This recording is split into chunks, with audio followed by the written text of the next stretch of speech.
Recording in progress. Welcome to the Chatham Township Committee of February 27th, 2024. We are returning from executive session. Proper notice has been given, and I'd ask everybody to rise for the flag salute. I pledge allegiance to the flag of the United States of America and to the republic for which it stands, one nation, under God, indivisible, with liberty and justice for all.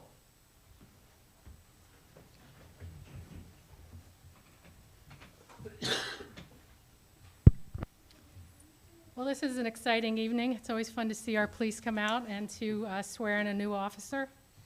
We have the honor of swearing in, or I will have the honor of swearing in Colette Murphy. Colette is currently attending the Essex County Police Academy and will graduate on April 17th. Prior to being hired by the Chatham Township Police Department, she was employed as a sheriff's investigator for the Essex County Sheriff's Department. Colette was previously employed as an emergency dispatcher for the Florham Park Police Department and as an assistant track and field coach for the Mount St. Dominic Academy in Caldwell, New Jersey. In 2021, Colette graduated from Montclair State University with a BA in Justice Studies and a minor in biology. Tonight, she is joined by her father and mother, Michael and Claire Murphy, and several aunts and uncles. So do you want to come up with your parents, and we will start the swearing in.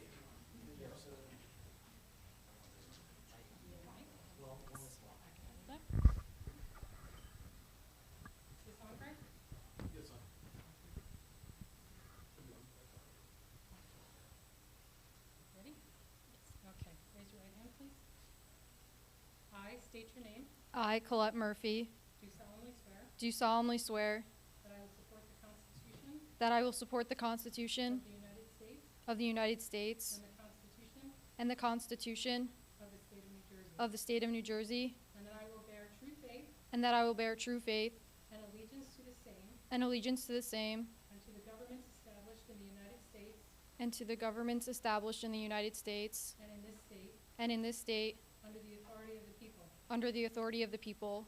I do further solemnly swear I do further solemnly swear that I will faithfully, that I will faithfully, impartially, impartially, and justly perform and justly perform all the duties of the officer All- of the office of all the duties of the office of police officer police officer according to the best of my ability. according to the best of my ability. So help me God. So help me God. Congratulations. Thank you.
That's what he does. I had to make the joke.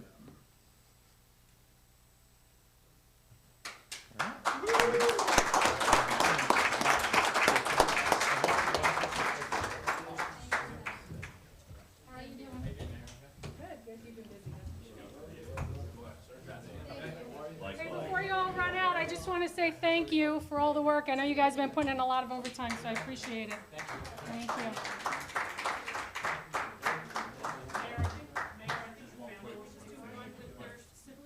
Sure, sure, sure.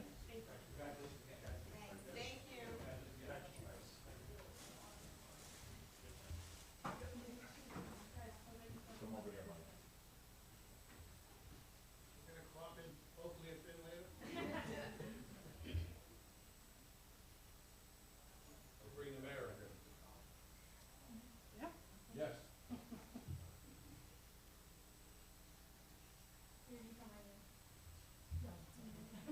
Break up the family there. On the committee?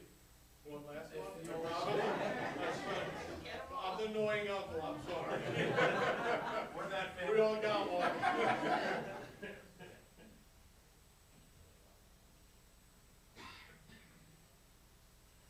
Thank you. Thank you very much. Thank you. Michael, pleasure to meet you. Congratulations.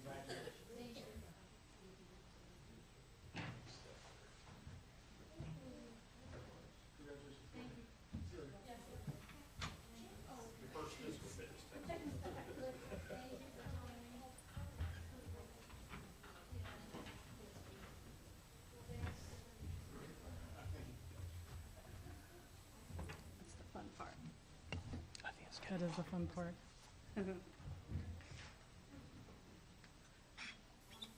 Just going to take a minute while the everybody wanders out, and then we'll start again.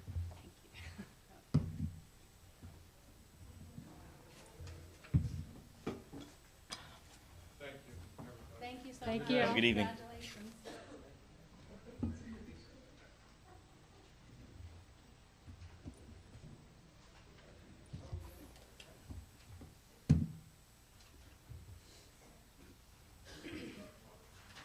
You can leave that open.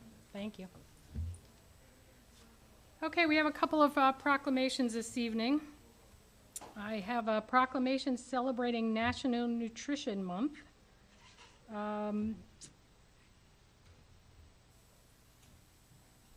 just debating if I read the whole thing. I think we're going to post the whole thing on the website, and I'm just going to focus on the proclamation. I, Stacy Ewald, Mayor of the Township of Chatham, do hereby proclaim that the Township of Chatham, together with the Mayor's Wellness Advisory Committee, encourages all citizens to celebrate National Nutrition Month during the month of March, and in doing so, become more informed about their food choices and nutrition, and develop sound eating and physical activity habits in order to achieve optimum health for both today and tomorrow. I definitely encourage people to, take the opportunity to learn more about National Nutrition Month. One of my favorite websites is nutritionfacts.org, but there's such an important connection between health and nutrition, and so I encourage our residents to do what they can to educate themselves. And we also have a proclamation reaffirming the commitment and objective of the Chatham Township Green Team. I, Stacy Ewald, Mayor of the Township of Chatham, do hereby proclaim that the Green Team of Chatham Township is active in the community and advancing sustainable practices and actions included in the Sustainable Jersey Municipal Certification Program. The Green Team has been and shall continue to be composed of individuals who have demonstrated interest in advancing the efforts of Chatham Township to pursue certification through the Sustainable Jersey Municipal Certification Program. The role of the Green Team has been and shall continue to be to lead and coordinate the sustainable activities of the community. And this proclamation reaffirms our commitment to our Green Team. Along those lines, I want to start the evening by thanking the Environmental Commission, and especially Chair Jessica Romeo, for countless hours spent on working toward reaffirming our Sustainable New Jersey Silver certification. The first round submission was sent in, and there's many more hours of work ahead of them to accumulate the information and documentation to support the 350 plus points needed for silver certification. This evening, in support of those efforts, we'll be reaffirming our commitment to the environment, to our environment and our community through that proclamation, and also through resolutions reaffirming sustainable land use and a resolution reaffirming our green grounds and maintenance policy.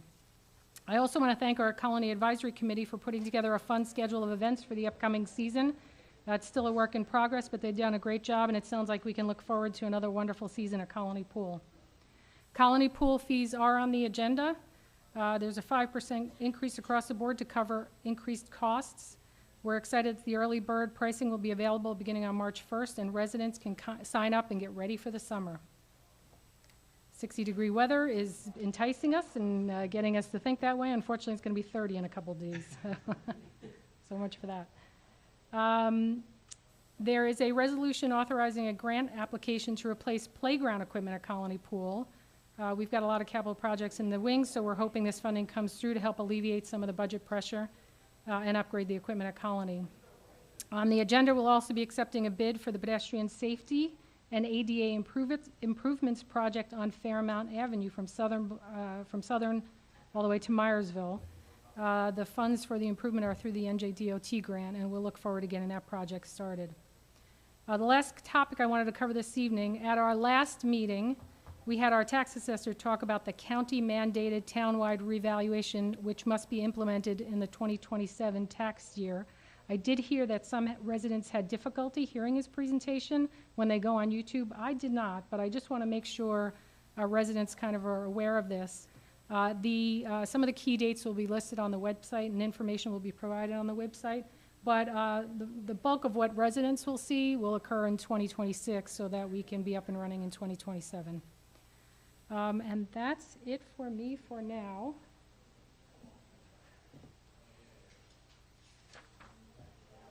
Okay. We did, yeah. I did the brief version. Okay, our Township Committee reports. Mr. Lois, do you want to start? Sure. Thank you for covering so much that was going on with Colony Pool. The pool committee met and actually twice this month and made several suggestions on rates, a new promotional poster contest, suggestions for the brochure updates and release dates, suggestions for length of service award for our EMS and fire and those who receive what's called LOSAP, Length of Service Award Program recipients. They have a special promotion at the pool where families can come for the rate of a senior couple, which is well, it depends on what we end up on here, but it looks like 162 as a regular season rate. So that's a suggestion to reach out to LOSAP this year again, as we had done in years past, but not last year. The full event schedule, as was mentioned, and spirit wear. And then there are some more suggestions. One is about administration of our Facebook page. In the past, the committee had been able to help in that regard and was helpful, especially on weekends or answering questions in the comments. And the suggestion came from the committee that to allow us again, or allow the committee to have access in a collaborative way with the Facebook page as a administrator there. And the final piece of advice that the committee talked about was a desperate need that we have for more changing room, more space and changing space. And that's related to our youth camp and work family.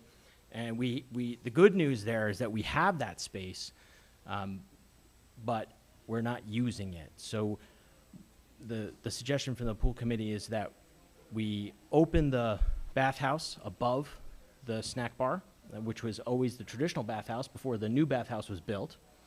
Those rooms still exist. They're still, perfectly fine rooms to change in.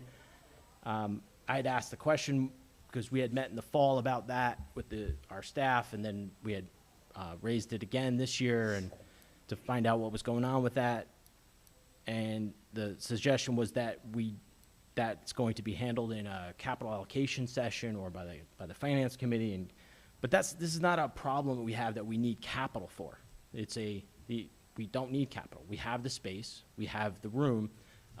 What is needed is to clean up that space to make it available for the children that need the space to change, and to make the club better for members, because when we have a large youth camp visit, we end up with they're occupying the bathroom intensely for short periods of time, both when they enter and when they exit.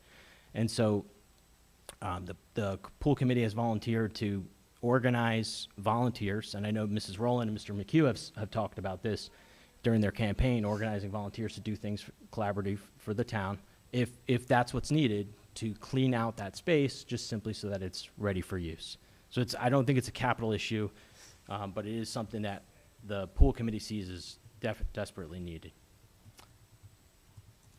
Just to clean up what we already have. Thank you. Mr. Shoddy, could you follow up on that? And then if you think it needs to be on a workshop, if we can, yeah. Thank you. Mr. McHugh. Thank you, Mayor. Let's start off with the Open Space Committee had their first meeting on the advisory committee, looking and considering a number of potentials, figuring out some improvement projects, if that's a possibility. So a lot of thinking cap going on as a result of that first meeting. I will move on to the Environmental Commission, and other than the grand level of activity already mentioned and will be ongoing for Sustainable Jersey, there is one thing to look out for and for everybody to pay attention to, and that is come probably within 2 weeks will be the getting to the Environmental Commission and DPW working together on the Adopt a Drain program. So keep your heads up for that. There are over 1,000 drains in town, and 10 minutes, maybe twice a month, to keep that flowing. Let's keep the water flowing for the various catch basins. I will move on to the library, and this another one heads up, not this weekend, but the following weekend, is the all-important annual Friends of the Library book sale. So get down there. Between the 40,000 titles, I'm sure there's something you can find. So get yourself down there and get your eyes moving and your brain moving, and get some books. That starts actually March 9th, that's Saturday at 9:30. If you are so inclined, you can sneak in a little early for a little pre-fee at 7:30 in the morning. So do please pay attention to that and see the library website for any details. And then just one or two quick shout outs. We do have a retirement of the assistant director down at the library, a long and very highly productive person, and that is Galina Nathanson, who is retiring. And so we'd like to have a public comment saying thank you very much for the many years and the many great contributions you've made over many years. You know, when you lose somebody like that, it's not easy to have a replacement, but the library staff and the library itself does want to have actually a public comment as well to our administrator for his particular help, because some of the candidates organized by his direction look like some pretty good ones. So we may be able to fill that spot eventually. So thank you, Z. That's our reports. Thank you. Committee Woman Rowland? Just an update from the Historical Society. The improvements to the building continue, but as Sunday is the first Sunday of the month, the schoolhouse will be open this weekend, so stop by. There's a lot of amazing things to check out in there. And then a lot of the discussion that we're having at the Historical Society and also as part of Morris County is that in just 2 years, it's the 250th birthday of America. And Morris County is kind of a hot spot and a center of activity from the Revolutionary War. And what's really interesting is that George Washington spent twice as much time in Morris County than he did in Valley Forge. And I think it's going to be a really interesting time in a couple of years for tourism here, and a lot of opportunities for people not only to visit Morristown, but also some of the spots that we have in Chatham. So we're starting to think about that stuff. Thank you. Thank you. Deputy Mayor Choi? A very brief update. I'm pleased to announce that the returfing of Shumpike Field is complete. So hats off to Z, the administrator, Rich Young from DPW, and Larry McCann from Recreation, as well as others who shepherded that project along to a very speedy completion. So it's ready to go for spring athletics and events. And it's a big project. So hats off to you all for making that happen. And that's it. Very exciting, thank you. And I had a couple of updates. I wanted to let residents know, Chatham Area Chamber of Commerce has a wellness fair this weekend, Saturday, from 10 to 2. Do I have that right? I didn't write down the, I think it's, I'm gonna have to check that date. Of course, I didn't write down the date. From 10 to 2, it's a free event, open to the public, includes free health screenings, 20 minutes sample fitness classes, bowling, 25-plus vendors will be there. I encourage local township businesses to join, and I'll make sure to have that date before the end of the meeting. And they have a lot of great programs that the chamber has a lot of great programs, so hopefully our township businesses will get involved. It is this Saturday, Thank you. 2nd. On Monday. I'm like, why didn't I put the date down? And then the senior center, as always, has all kinds of great programs, so I encourage residents to take advantage of that. They're doing Tai Chi classes, and I didn't realize this. If you are interested in checking out an exercise class, you can try the first one for free to see if you like it before you sign up. They did start the AARP free tax prep program. That just started yesterday. It's on Mondays. You do have to schedule your appointment. And if you're interested, contact the Senior Center for more information. And I think that's it for my reports. Okay, so now is the time to open the public hearing of citizens. Mr. LeConte, can you read the guidance on the public hearing, how it should be conducted? Yes, members of the public are now welcome to come up to the microphone to address the Township Committee. This is an opportunity for any member of the public to be heard about issues which are not topics scheduled for public hearings tonight. Those present may step up to the microphone to be heard. If you are watching via Zoom, you may speak during any of the public comment sessions by following the Zoom instructions to raise your hand, and the Zoom dial-in numbers are now on the screen. Whether you are in person or online, when you are recognized to speak, please mind the following procedures. Please say your name, spell your last name, and give the name of your street. You do not need to give your street number. All public comments will be limited to 3 minutes. Rather than use any of your time answering questions, the Township Committee will wait until you finish speaking before responding. There are 2 public comment sessions on tonight's agenda. Each member of the public will be limited to 1 comment of up to 3 minutes during each comment period. Written comments submitted to the Township Clerk before 3 p.m. today will be read during the public comment sessions, and we didn't have any, so it's a moot point. But written comments, if we had any, would be subject to the same guidelines as oral comments. Duplicative written comments may be summarized rather than read in full, according to guidelines issued by the New Jersey Division of Local Government Services.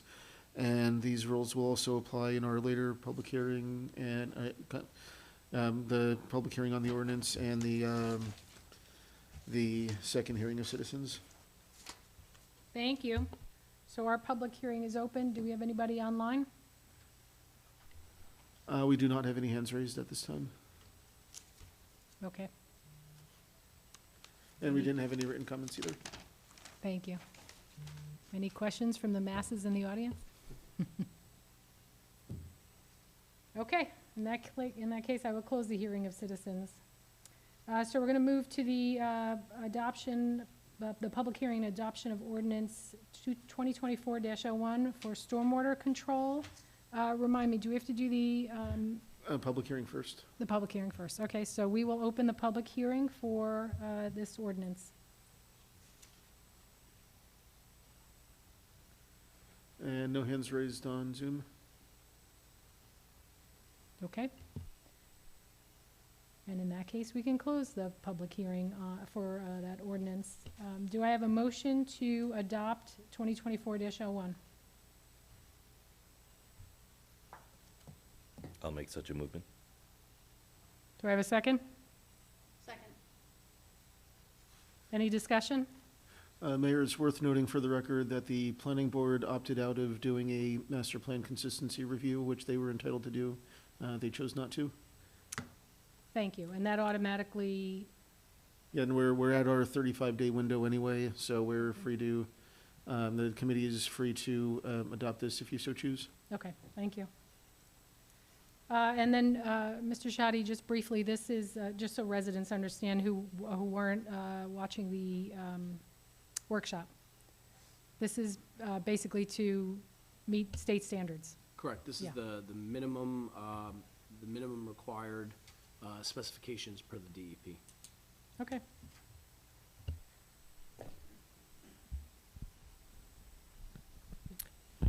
Did you have did you want to say something?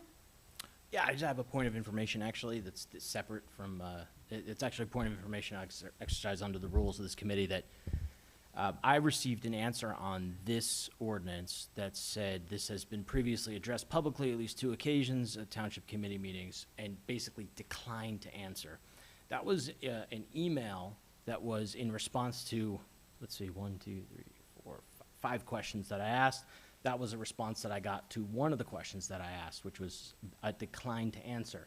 The answer to my question was just given, but it wasn't given to me via email. So when I ask questions via email, sometimes I get back this type of a response. This has been previously addressed on public by 2 occasions at township committee meetings. However, if you look at the minutes that we're set to adopt tonight, you'll see that it says here, and unless somebody has an objection to the minutes, which we'll find out when the minutes come up, it says, Mr. Shadi said, he also said that there is some latitude given to governing bodies in specifics of the ordinance adopted. I was asking about that latitude. So the minutes capture that there was still a question coming from the previous discussion of this. That's in the captured minutes. So I want to highlight to the committee, and my question on this, my point of information, is that this email back to me says the following information is provided in response to questions received about items on this agenda. So my point of information is, were these all the questions that were asked? So only I asked questions by email of this agenda prior to this meeting? Oh, you can count on the fact that I asked plenty of questions. I'm sure you did, but I didn't, so my point of information is that. Were there other questions asked? Because if they were asked, I was not provided the answers to those questions or knowledge of those questions. However, my questions and answers were deemed to be provided to the entire committee. Yeah, my process is very different when I follow up with the administrator on things, but my emails and my questions have been distributed to the committee before. I have no problem with that. Because it helps everybody. I love it too. I love it too. Yeah. I'm just saying that it strikes me as odd that I don't receive copies of other answers, but answers to my questions get distributed and then selectively answered and then answered in public, but not to me, but via email. So when we consider in the future, comments about how many questions I ask, whether 5 is too many questions to ask about an agenda or other such things that have been asked in the past, I would ask this committee to reflect on that. Okay.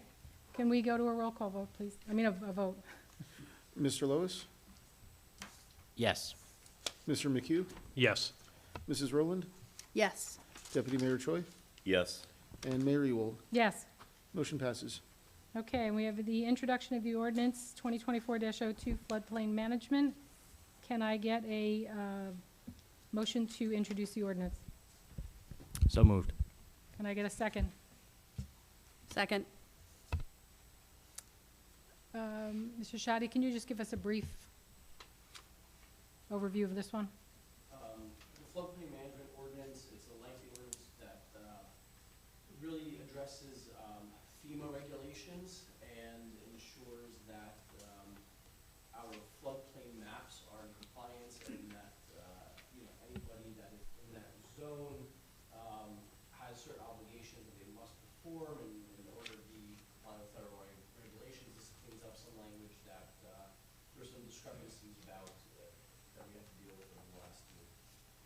Thank you. It was reviewed by other agencies as well and given sign off. Thank you. Any discussion? Okay, can I get a vote, please? Mr. Lois, Yes.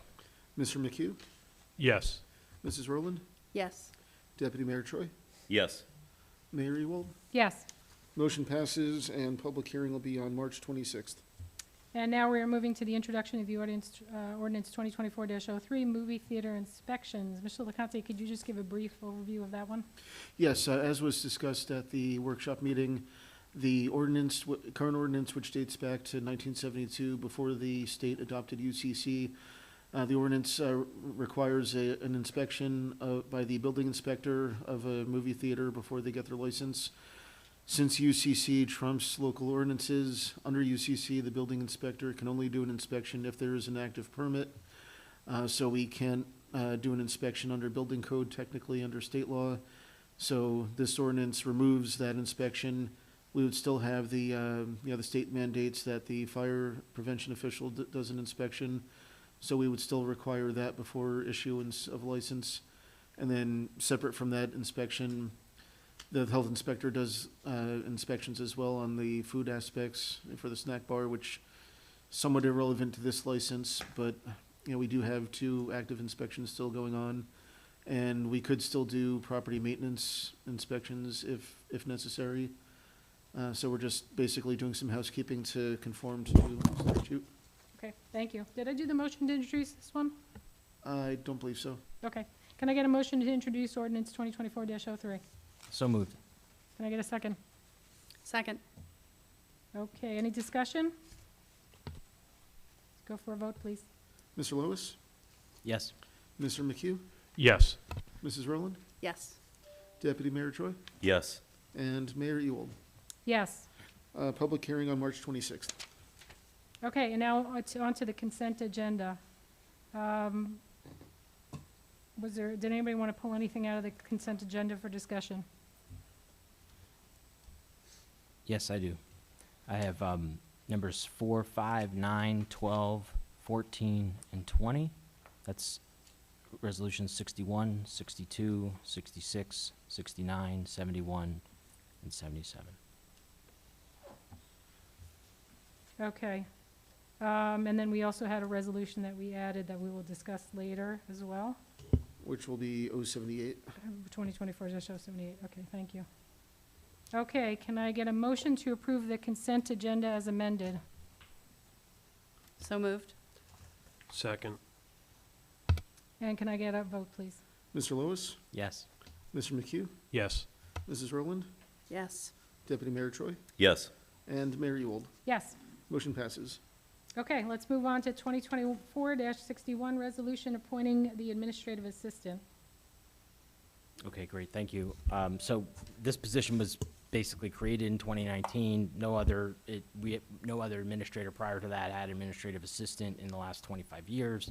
The administrative assistant position has had long periods of vacancy, even since its creation in 2019, and with no ill effects to our township. And I don't feel that this position is necessary. We've operated without it in the past, and I'm opposed to having these positions. So I'm going to be voting no on this for that reason. Okay, any other comments?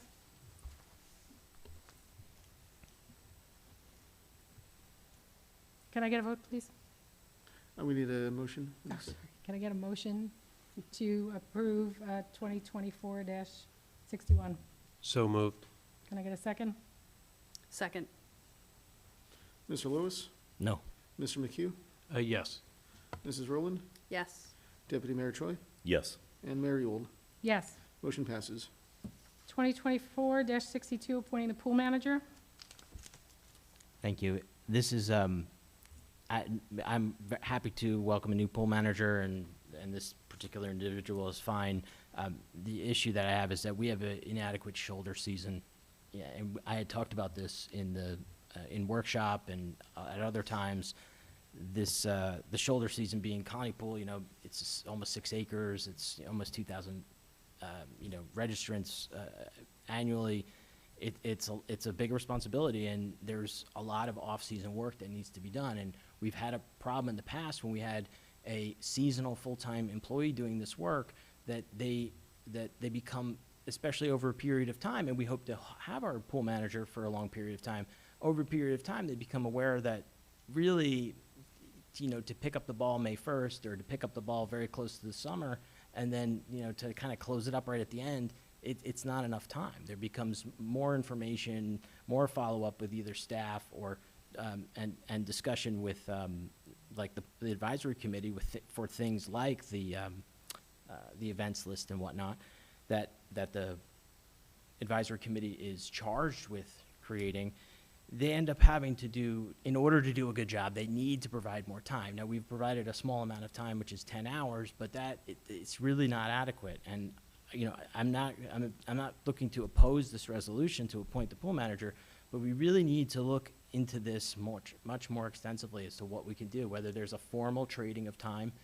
Because what ends up happening over a period of time is that the pool manager may be incentivized to sort of trade time from the summer, during the summer, for time that's not in the summer. And so it becomes a rationalization of, you know, a staff member who says, well, you know, I went over my 10 hours, I really did 30, I really did 50, I've been doing a lot of thinking, I was doing planning in the winter or off season, and so, you know, instead of putting in 35, 40 hours, I'm gonna be less present at the club. And it becomes you know, a de facto problem, not a de jure problem. So I'm just raising that to this committee again, and we already had that situation where the pool committee wants to meet for, and this has been reported, and those minutes have been turned over to our staff about the pool committee just wanted to have a safety meeting about the pool. You know, what kind of expectations can we have for safety drills, the search drills, some certain things about safety, and it's like, well, we have to wait till May. So I think it's really incumbent on this committee to take a look at that again, this role, and the sooner we do it, the better. Okay, so I would ask that the Recreation Committee have those discussions about whether or not to expand that role. But any especially if it's any issues related to questions related to safety, should go through our administrator. He manages the staff, and given it's a seasonal position especially, that's not something, I mean, of course you want the pool manager involved in that discussion, but I would expect everything would go through our administrator. Does anybody else have any questions or comments regarding this resolution? Can I get a motion to approve? So moved. And can I get a second? Second. Mr. LaConte? Mr. Lewis, Yes. Mr. McHugh, Yes. Mrs. Rowland, Yes. Deputy Mayor Troy, Yes. and Mayor Ewald. Yes. Motion passes. 2024-066 Colony Pool Fees. Okay. Yep. That was mine again.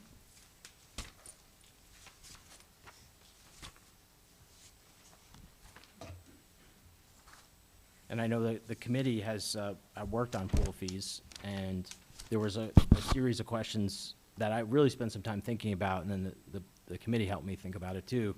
There were a series of questions that came up in workshop, and the committee reaffirmed their commitment to, you know, to the pricing that we had given, which was this flat pricing. And what had been said in the workshop is, you know, don't go to $600, the $606, which is being suggested as the family membership rate for a Chatham Township resident, makes more sense because there's some percentage increase. And that was, the reasons for that were given in two ways. One was that other clubs' prices, other pools, are, you know, have prices that end oddly, $696, whatever the fee may be. And the problem with that is those specific pools that were given as examples, those pools have, unfortunately, in the previous summers, done so poorly they had to close on Wednesdays. These are not models for our township. And that includes, you know, and I don't really want to name them right now, but those pools have struggled. And I don't think that modeling your pricing and your promotional behavior against a pool that's closing on Wednesdays, can't serve the members for financial reasons, is really a good idea. The other reason given was that, and I was really admonished for this publicly, I was a little shocked, honestly, that I was admonished for this, that, you know, prices go up, costs go up every year, so you know, you should have told the committee, I should have told the Colony Pool Committee that prices need to go up every year. But what's interesting to me about that is that the actual reports that we received have shown almost a 30% reduction in salaries and operating costs at Colony Pool from last year, from the previous year to last year, so from 2022 to 2023. So if we're using the idea that prices are going up, then either our reports aren't right, or we can't use that reason, because prices, the operating costs have actually decreased according to the reports that we've received. So, I don't recall receiving that report, and that makes absolutely no sense to me. So without the benefit of seeing that report, are you finished? well, I mean, obviously, we can pull up that report, but absolutely, that's what was reported to us. Now, the fact that the prices go down, that costs go down, that we should, then therefore the membership prices should go down, that doesn't carry. And that's not what the committee's recommending. But the committee's recommending a very modest increase in prices, but from the previous year, but for early bird to keep it sort of flattish, not to be at an increase that's noticeable. And the reason being that we know when Colony Pool works. We know this from experience. We know the pool works when it's around 2,000 registrants, when it's about 2,000 members. The pool doesn't work when you come off that number. And when we've been down obviously, the pool is a certain size, and it needs to have a certain mass of membership in order to work. And getting there is what drives revenue. And we know that increased rates don't lead to increased revenue. And I'm sure no one on this dais wants to increase rates just to see revenue go down. But that's what we've seen, right? So you can increase the rates and not increase the revenue. Now, there's some very specific suggestions from the pool committee about pricing that I think really make sense. One is that this resolution doesn't have a promotion, an early bird promotion for guest passes. We did very well with guest passes last year, and to include that in the early bird makes a lot of sense. When people are checking out for the first time, it might be the only time that they go to the cash register. The only time they're on the website for Colony Pool is the first time they go. After that, they may pay at the gate. But if you go and there's an early bird promotion and you can add on your guest passes, you might do that, and that's what we've seen in the past. So you could add on a 20-pack of guest passes, and a lot of times those guest passes will go unused, or even if they are used, it's great found revenue for the pool. And as you know, I've said this many times, the family membership's our number one membership. Our second best membership is guest passes. Okay, so that's a category we want to push and promote. So we should promote that in the early bird. The suggestion here, or what's in this resolution, is $208 for the 24 season for guest passes. We're suggesting, the pool committee is suggesting $220, right? So it'd be $11 a ticket. And then as the promotion, it's $200. So it'd be $20 off for the promotion in the early bird period. So in other words, increase the actual cost of guest passes in the 20-pack, but decrease it just for the early bird. It makes sense, because otherwise, well, anyway, it's pricing rationalization. Again, it's not ending things in odd numbers. It's making them make sense. You're getting about a 10% discount, and members will tend to do that. And I think the other thing is the other prices that have been suggested make a lot of sense. I'm happy to read them in. Does anybody have any comments or questions? No, I just think that when you made the comparison to the other pools, it really had nothing to do with the fiscal and financial health of the pool. It was about how if you had a flat number, let's say we did have this year $600 for a family membership. When we go to increase it next year, are we going to go to 605 or 610 because we want to keep it a flat number, or are we going to do a percentage? It's rarely going to land on a flat number. So I think was the point of the comparison, to show that we increase by a percentage across the board. It's going to be not a flat number like a 600 or a 605 or 610. So I think it makes sense if we want to offer passes on the website, because to your point, when people fill their shopping cart, and then sometimes you can use them or not use them, but I just wanted to make that comparison also for the reason that we used that comparison. It wasn't because it indicates that we're suffering financially. That's apples to oranges. Okay. Did anybody else? Yeah, so Mr. Lois, you referenced a report indicating that operating expenses had gone down. I'd be delighted to take a look at that report. As a member of the Finance Subcommittee, one of the things we certainly look at are, you know, the operating health of Colony Pool. So I would appreciate if you might be able to share that, and we would certainly take that into consideration. You know, on the matter of, you know, I vaguely recall, my memory may evade me here, but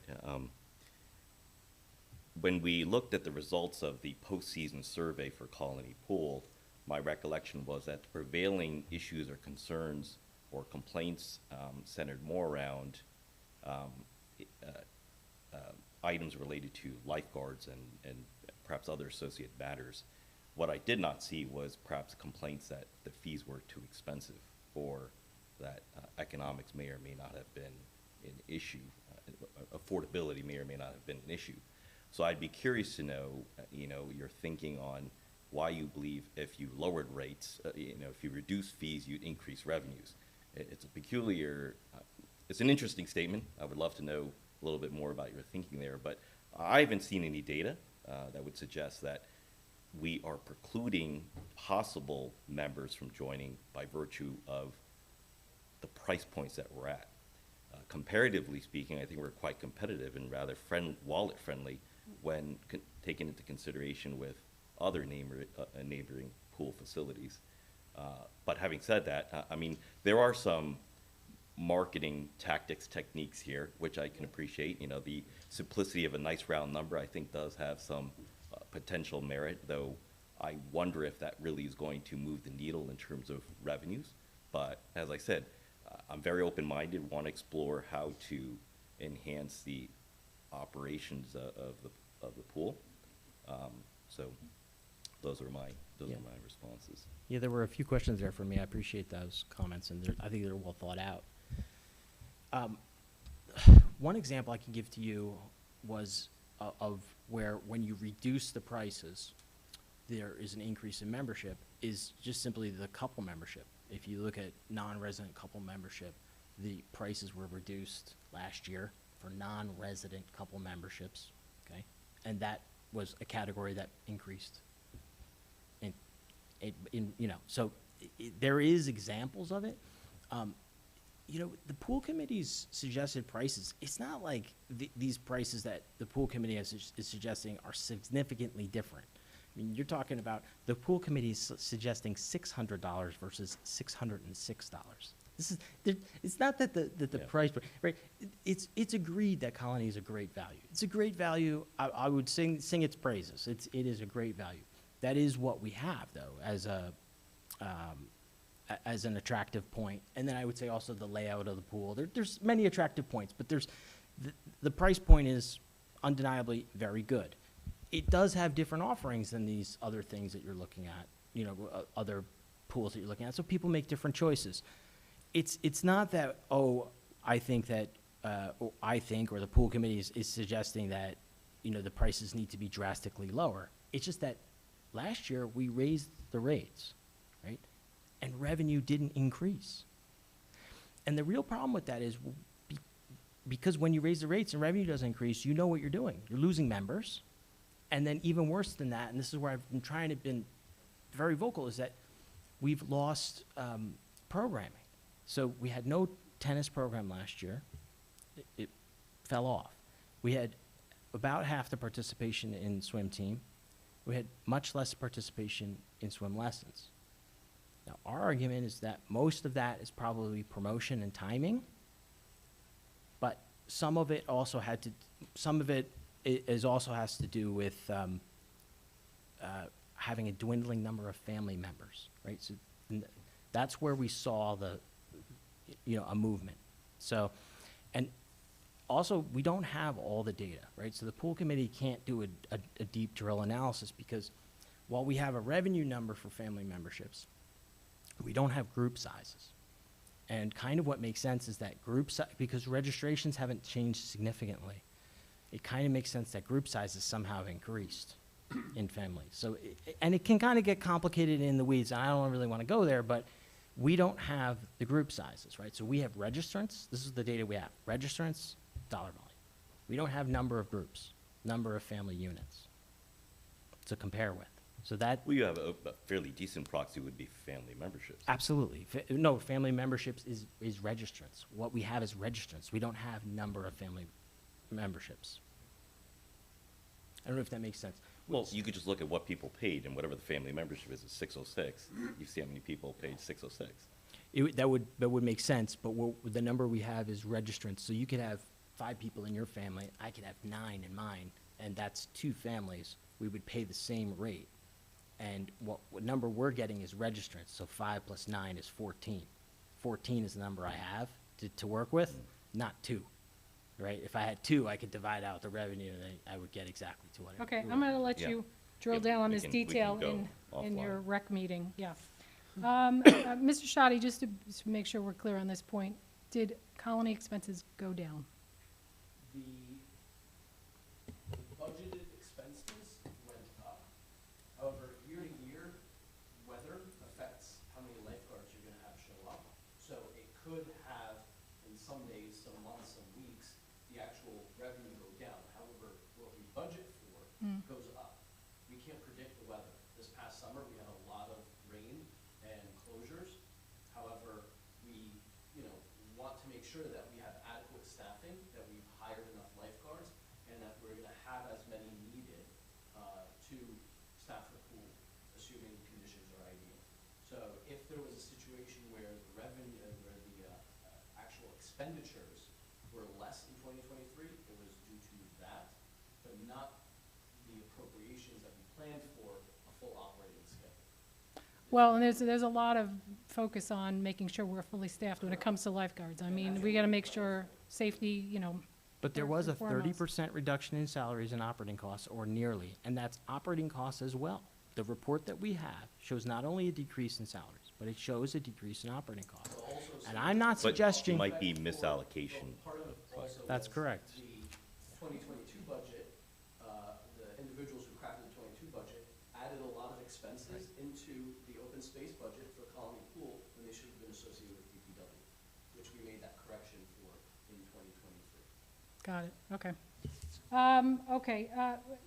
There's this whole discussion about whether or not you raise the rates, the notion of raising rates, blah, blah, blah. When I went through the committee's recommended rates versus what Mr. Shahadi has proposed, the numbers were largely the same, with the exception of, although there were 2 sets of numbers, there was a narrative up top, and then there was a grid down below, and the numbers didn't match in a few of the cases. But the exceptions were that there was a deeper discount recommended by the committee for the early bird. And then otherwise, the committee was recommending higher prices in a number of places, and I assume it's trying to swing back any reductions that they felt were given to, I guess there were the non-resident rates were increased more so, but the non-residents represent 37%. The resident, The chart I'm looking at there, it has the resident senior rates going up more than what yes, we proposed. that's true too, yes. Yeah, so I'm kind of lost as to why we're having this debate about raising the rates when we're all in agreement, the Colony Advisory Committee. The only thing is whether or not we would have a deeper discount on the early bird. And it worked for which is the family, okay. Yeah. And it worked last year, and we had a good membership. All right, I think we've discussed this enough. Can we get did we do? We still need a motion. Okay, can I get a motion to approve Resolution 2024-066? So moved. I'll second. Can I get a vote, please? Mr. Lewis, yes, Mr. McHugh, Yes. Mrs. Rowland, Yes. Deputy Mayor Choi, Yes. and Mayor Ewald. Yes. Motion passes. Okay, Resolution 2024-071, Local Recreation Improvement Grant for Colony Pool. Did we miss one? Oh, Yeah, no, we I missed missed one. one, I'm sorry. Should be committee assignments, 069. Committee assignments. 2024-069. so we have, Sorry to interrupt. Should we have a motion before we have discussion? Probably. yeah, Okay, okay. Can I get a motion to introduce 2024-069? So moved. And can I get a second? Second. Okay, and we are open for discussion. Okay, so the individual is being suggested to join the Colony Pool Advisory Committee is a non-resident of our town, and we have resident applicants. So while our ordinances say that they may be non-residents on the committee, and it limits how many non-residents, it says, it doesn't say they shall be. So I don't understand why we would be choosing a non-resident over a resident who had applied to be on the committee for Colony Pool. Secondly, the individual, Kathleen Platt-Ryan, who's suggested to be on the pool committee, on January 20th of some year, when she, which is, and I bring that up because it's Whoa, interesting.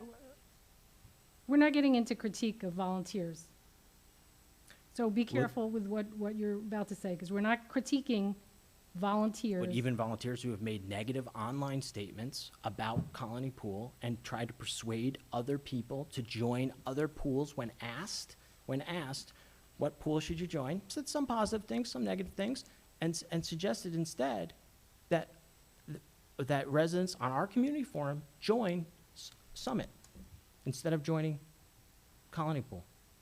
Yeah, I'm not worried about that going forward, but okay, have you finished? Well, there's other things. I would also say that our ordinance suggests, or not suggests, it requires that everyone who's on the pool committee be a paid member. I've asked a question about the paid membership of this person, and I have gotten no response back. So I think we have to at least abide by our ordinances and know what that this person is a paid member of the pool. I mean, that's what our ordinances require. What are you talking about if a paid member, I'm sorry, I missed the beginning of that. What are you talking about with a paid member of the pool? Well, if you're familiar with our ordinances, right? I mean, you've read our ordinances regarding Colony Pool, because the Colony Pool Advisory Committee must be comprised of paid members.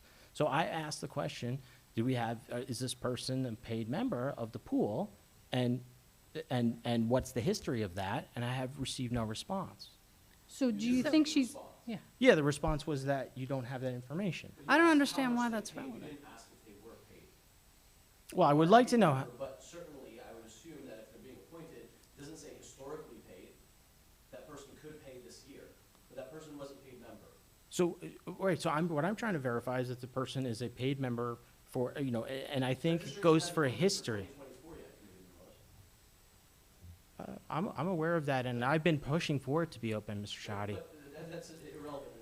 So since you know it hasn't opened, right, the person can't be, nobody can be a paid member technically this year if registration hasn't opened. Okay. Ju- Well, just to- that's why I was asking about the history of paid But the membership. history doesn't matter. The history is not relevant. It says paid member, so moving to 2024. I already just answered the question. They were a paid Well, member. I think it does go to their credential as to whether or not they should be appointed, as to whether or not they've ever been a member of the pool. Would somebody on this advisory committee, on this board, like to have somebody be on the advisory committee who had never been a member of the They were a pool? member. I just answered your question. They were a member. Yeah, the Okay, person so- was recommended. I mean, again, we're not going to get into arguments about volunteers. I never like to be in a position to turn down anybody who's willing to do work, and I did encourage the other person to please participate. There's no limit to how many people show up to the meetings. There's no limit to how many people help. There's no voting privilege that's associated with the committee, so I certainly encourage anybody who wants to participate to join.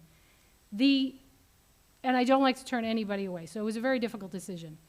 Mrs. Ryan has been at Colony for years, came highly recommended, is an active volunteer in the community, and oh, by the way, has extensive pool management and pool experience, and has been at Colony Pool for years. So I had referrals along those lines. So I'm going to leave it at that. We're not getting into a debate about people's qualifications. Any other questions in general about this? Actually, I have a question. What's the percentage of non-resident members at Colony? It's about the 30-something it's percent. About 30 30%, the so a revenue third is are 37%, essentially yeah. non-resident? If I take that, are there any advisory committee members that are non-resident today? No, In other we words, a have- perspective from a non-resident actually might be helpful, to your point, Mark, as far as whether it be criticism or a suggestion. So I'm just asking, is there a, is one of your, Well, at do least you have non-residents now? we did last year, and at least two of our members have previously lived in the predominant place of origin of non-resident members, which is Chatham Borough, of course. Yeah, So, okay. Yes, so two, So it has, it does occur, and it is Sure. an input participation, and there is not one going for, so maybe it's a, Yep. go ahead. Thank okay. you. Yeah, Thank that, you. I appreciate that, because that was part of the decision as well. We do have 37% of the revenues coming from non-resident members. We do have 2 seats out of the 5 that are held for that are available for non-resident members, and we did not have any non-resident members on Thank that committee. Thank you. Okay, can we go to a vote, please? Mr. Lewis, as I'm voting on all committee appointments and this whole resolution, yes. Mr. McHugh, Yes. Mrs. Rowland, Yes. Deputy Mayor Choi, Yes. and Mayor Ewald. Yes. Motion passes. 2024-071, Local Recreation Improvement Grant for Colony Pool. Can I get a motion to approve? So moved. And can I get a second? Second? Discussion? Yes, I asked to be called out. I appreciate the, opportunity to obtain a grant for Colony Pool and to make improvements there, of course. It's just that reading through the grant, I found several, errors of fact. So in scope of services, the grant says there is wood chip ground covering around the playground equipment that's going to be replaced. And of course, there's not, it's sand. So, and it also says there, in scope of services, it says we'll be installing a safety service, a safety surface as well. So that would be, I'm guessing that that's something that is a rubber or a composite product safety surface, which is something that was suggested at Shunpike or at some point. And the issue at Colony Pool is if you have a rubber or composite surface, it's going to not only be slippery, although there is some way to mitigate that, I'm sure, but the sand would just simply be all over it and a, substantial problem. So really the pool playground equipment needs to be surrounded by sand as it is now. I mean, that just makes the most sense. Again, under the project narrative, it says the same thing. It says current wood chip ground cover. So I think we need to, upgrade or update that in this grant award.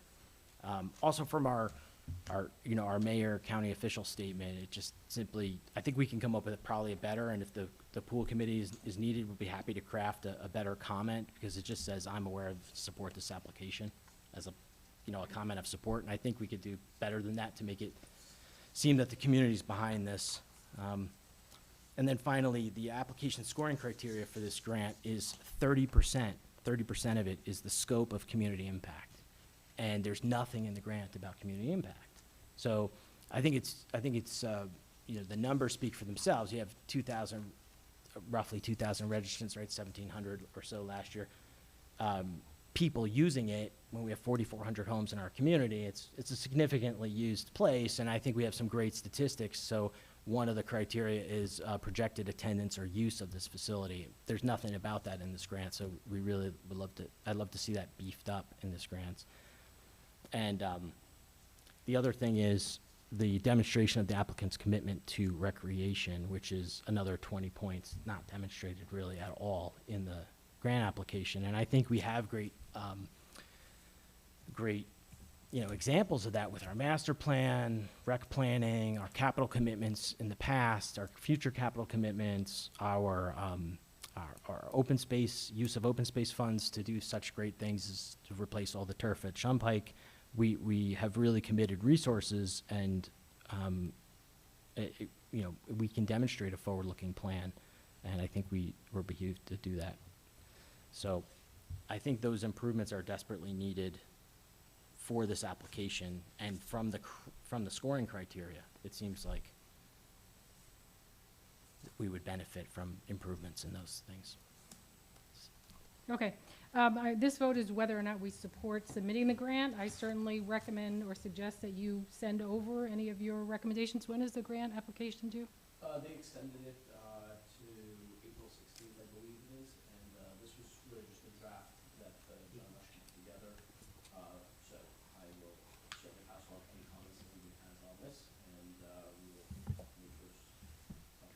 Yeah. Well, I just made my comments, so if you would pass that on, I'd appreciate it.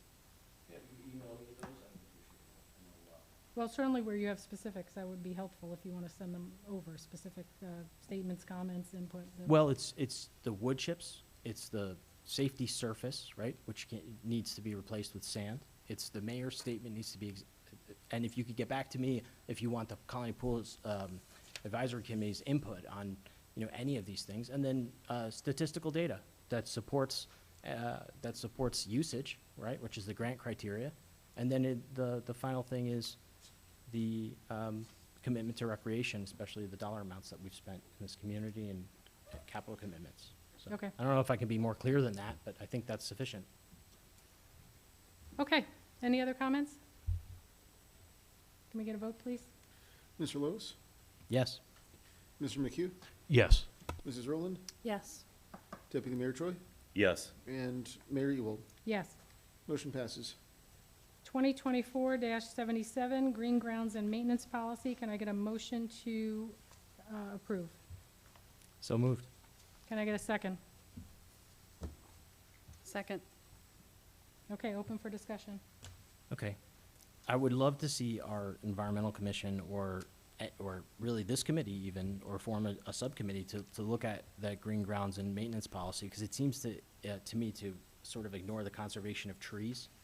And we have a really long history in our township of cutting down trees and then not replacing them on municipal property, where we require it of our, township residents when it's their own lot. We don't follow through and do the same with municipal, property. So my suggestion is not that we should follow it one-to-one, but that we need to make a commitment, and this policy, Green Grounds and Maintenance Policy, has a lot of aspirational language in it, and I think that it would behoove us to put an aspirational language at least into the conservation of trees and tree replacement. There's a Greek proverb that says a healthy society is marked when old men are willing to plant trees that they'll never sit under the shade of. And I really think that's something that could be captured into our green grounds and maintenance policy. And I think that's, I see it at Shunpike Field. I see it at our compost facility.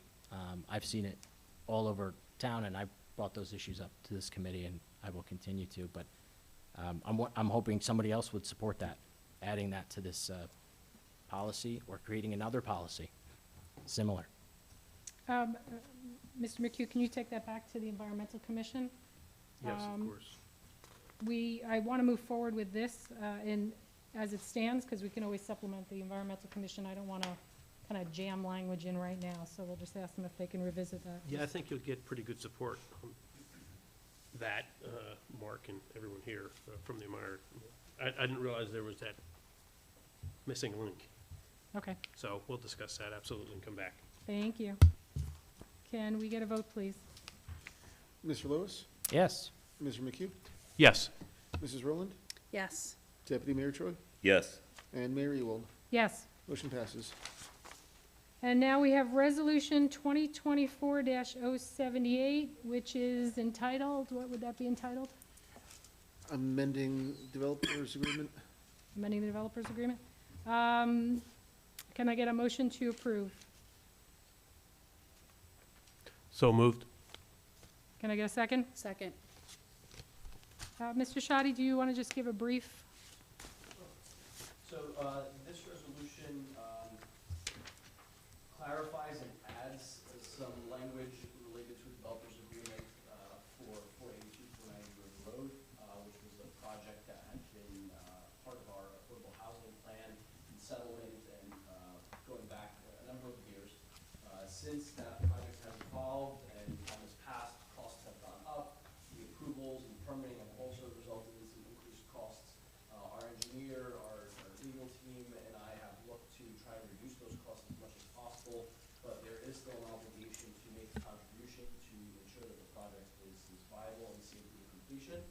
And we want to make that happen as soon as possible, so that way costs don't further increase, and also so that way we meet our obligations under our settlements with fair share, and to provide affordable housing opportunities to the community sooner rather than this agreement memorializes those terms of the additional funding and also safeguards the town against future increases. Great, thank you. Any discussion? Okay, let's take that to a vote. Mr. Lewis, Yes. Mr. McHugh, Yes. Mrs. Rowland, Yes. Deputy Mayor Troy, Yes. and Mayor Ewald. Yes. Motion passes. Okay, we're going to open our second hearing of citizens, and the same rules apply. Do we have anyone on Zoom raising their hand? We do not have any hands raised. Okay, and we're nice and quiet in the audience. So I will close our second hearing of citizens. And we don't have need for another executive session, so I will entertain a motion to adjourn. So moved. I have a second. Second. All in favor? Aye. Aye. Thank you. Have a good night, everyone.